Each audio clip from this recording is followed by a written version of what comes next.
What's happening, ladies and germs? This is the PackerMan, and welcome to today's edition of All Elite Review. Doing something a little bit different. I'm actually recording on my phone, and I'm actually back in my very messy-ass game room because I don't know if you can hear the rain pouring, but it's storming like a mother out there. And I've had a case where I was in the middle of recording something. The power went out and it corrupted the recording. So yeah, that's fun. So just in case the power decides to go out for some dumbass reason, I'll still have the phone recording. So today we're going to be talking about the special Thursday night show that happened this past week of AEW Dynamite, which was another pretty good show. I mean, it had some stupid bits, which I'll get into, but it also had some good stuff. So the first match was a tag gauntlet match, which is basically a number one contendership match to determine who would face Omega and Page at All Out for the tag team championship. And basically this was all the top 4 teams in the tag team rankings. So you know this match had some value to it, because if it has all the, the top 4 tag teams in the entire division, well, that lends some importance. And it had the Natural Nightmares, the Young Bucks, the Best Friends, and of course FTR. And of course it went in descending order. It started with Natural Nightmares and the Young Bucks. The winners of that would face the Best Friends, and then the winners of that would face FTR. So there was some great wrestling between the Young Bucks and the Natural Nightmares. Ooh, saw some lightning there. But the Young Bucks hit the BTE trigger to claim the first match. And then the second match with the Best Friends, one of the highlights was the Best Friends hitting their rising knee, sexy Chucky knee combo on Nick for a 2 count, which looked pretty good. Nick hit a nice German suplex on Trent on the apron, which looked pretty devastating. And then Trent rolls up Nick after a distraction from Hangman Page. So it's like, what the fuck's happening there?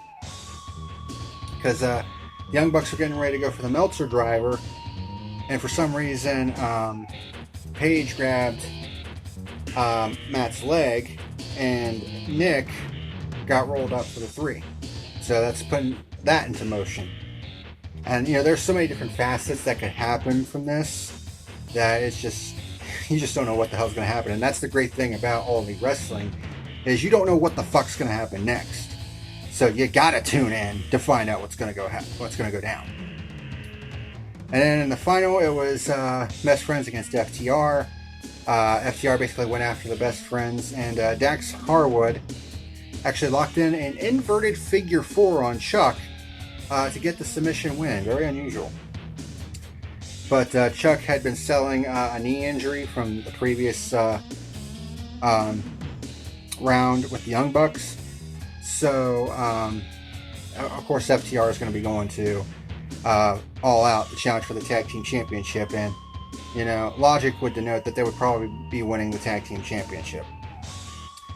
But this gauntlet match was pretty good overall. I gave it 3.75 stars out of 5. The next one was a squash match with Lance Archer against the debuting Sean Maluda. Not much to this one. Archer hit a nice choke slam.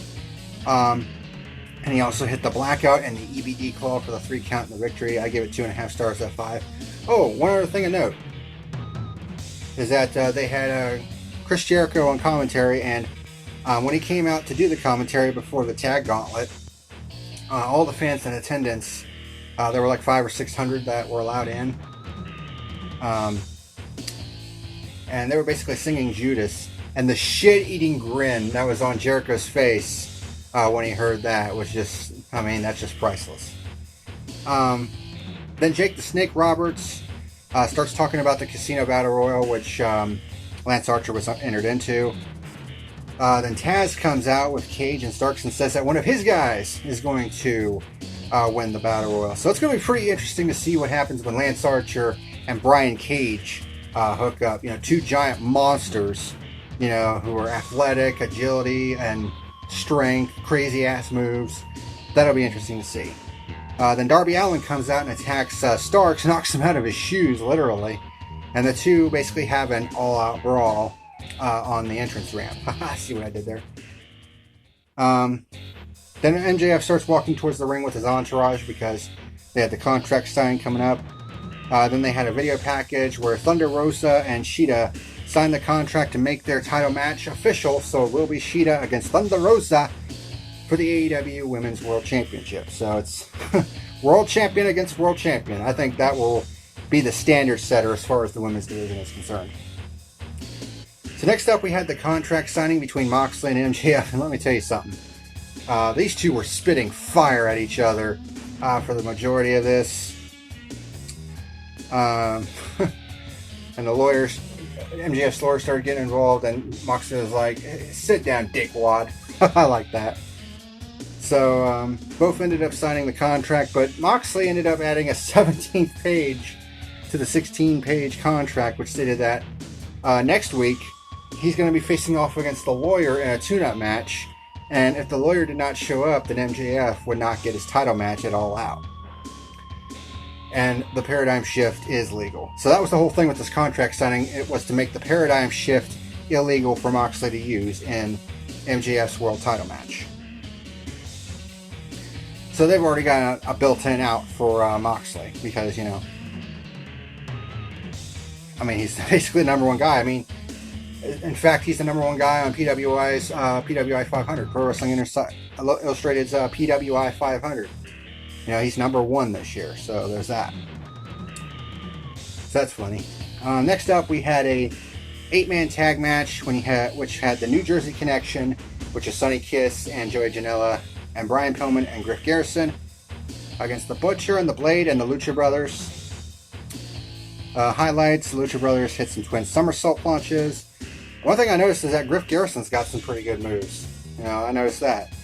Janela hit a Death Eye driver on Phoenix on the apron. Then Pentagon hit a package power driver on Janela on the apron.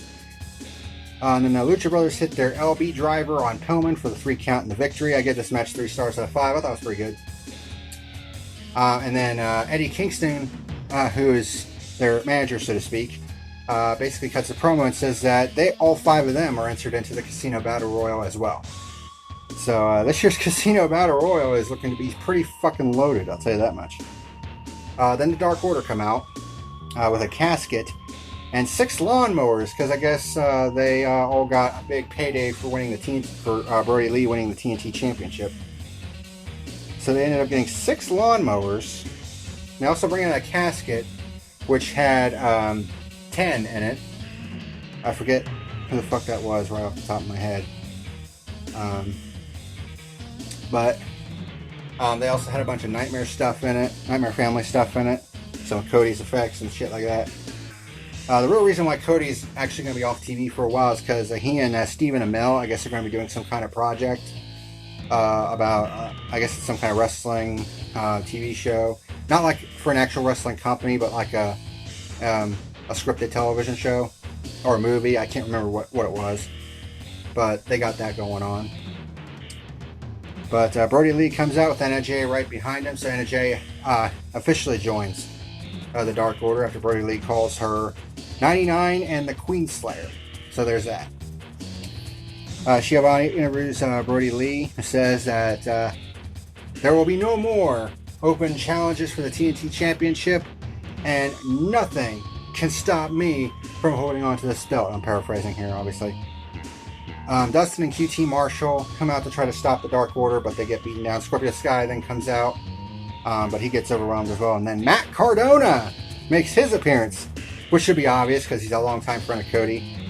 So I guess we're going to have an 8-man tag at All Out between the Dark Order, the Nitro Nightmares, Scorpio Sky, and Matt Cardona. So that'll be interesting. And then there was a backstage segment where Hangman Page was about to be interviewed, and then the Young Bucks come out, or go into the bar where Hangman is, basically start chastising him about costing them the tag team titles. Matt Jackson even grabbed Hangman's drink and splashed it in his face and was like, "We are through. You are out of the Elite. We're done." And Young Bucks basically storm out of the bar and I guess either throw the shot glass at the mirror or punch the mirror, I don't know. But the last shot of that was Hangman looking at the broken mirror, which kind of tells you that there's a lot of different ways that this could go. The next match was a handicap match between Big Swole and Penelope Ford and Reba. It was supposed to be Britt Baker as well, but she was obviously in a wheelchair. So this was a handicap match between Big Swole against Penelope Ford and Reba. This match was fucking trash. I mean, this was probably the worst women's match we've seen in quite some time. I mean, a lot of them haven't been great, but they weren't as bad as this, I'll tell you that much. Penelope Ford botched a Singapore roll, if that's what she was going for. Reba lands a moonsault, but almost lands on her knees, kind of like what Charlotte Flair does. And then the finish to the match was Reba was going to knock Big Swole out with one of Britt's crutches, but she ends up hitting Ford instead, which allowed Big Swole to pick up the win. And I guess Britt Baker also said that if Swole somehow came out with the win, she would get her match against Britt Baker at All Out, and Big Swole would get to choose the stipulation.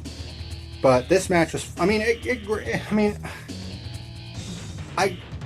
find it okay that they, at least continued this storyline, but the match itself was fucking garbage. Like, oh my god. I gave this match 1 star out of 5. Then we had the main event, which was Matt Hardy against Sammy Guevara in a tables match. This one was fast and furious. Sammy put Matt onto a table on the outside and tried to go for a Sky Twister press. But Matt moves out of the way and Guevara goes through it. And I think one of the pieces of the table actually flew up and smacked Sammy in the side of the head, which actually caused a pretty good gash to open up on the left side of his head. I don't know where, but Matt also got busted up. I mean, this was tables and blood.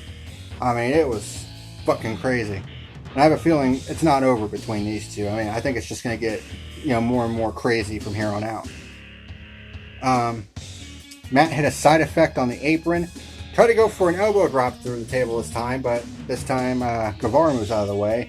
Matt hits a twist of fate with Sammy's head trapped in a steel chair. Ooh, that had to hurt. And then the finish was Guevara hitting a superplex on Matt Hardy through a table for the win. It was a little bit dangerous because there was actually a chair underneath the table. I don't know if they realized it or not, but that was a little bit dangerous. But I gave this match 3.75 stars out of 5. And then Orange Cassidy sprints across the fucking entrance ramp and tackles Chris Jericho while he's sitting at the announcer's table, and basically tackled him through the the AEW banner that was right behind them. They were just throwing fists and all this other shit. So that's going to be a match that I think a lot of people are looking forward to as well. And that was AEW Dynamite for this past Thursday night. I don't remember if I gave the tables match rating. I gave it 3.75 stars out of 5. So, like I said, there was some decent stuff, but yeah, that women's match was fucking trash. I mean, it was just not good. They honestly could have cut it out, and it would have given the tables match a few more minutes to work with. But that's just me. But my final rating for this week's Dynamite, I mean, it was another easy show to watch, and it had some good stuff. Still had some irritating stuff, like I said, but you'll have that occasionally. At least it's not all the time, like in WWE. I'll say that much.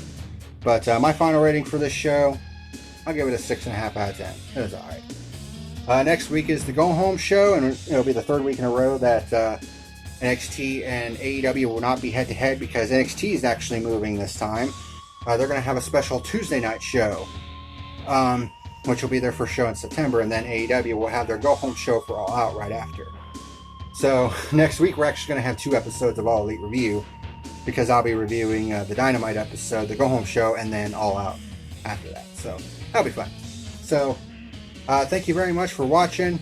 This slightly different version of All Elite Review. I was doing it as a preventative measure because of the storm, just in case the power went out. Thankfully it did not.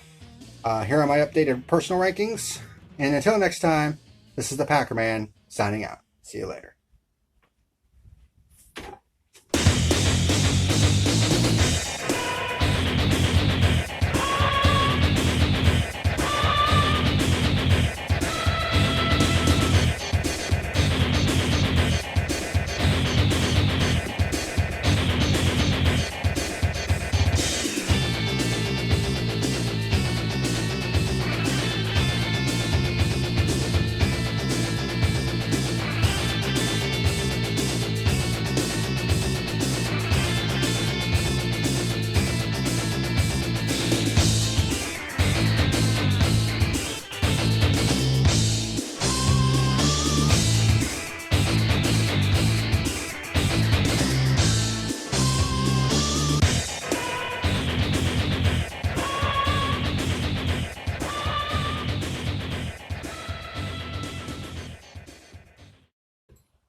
You better like and subscribe or face the consequences.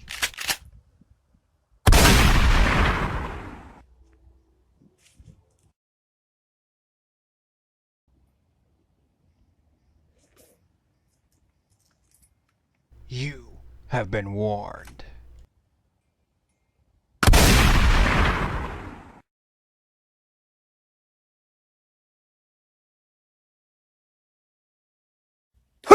Oooooo!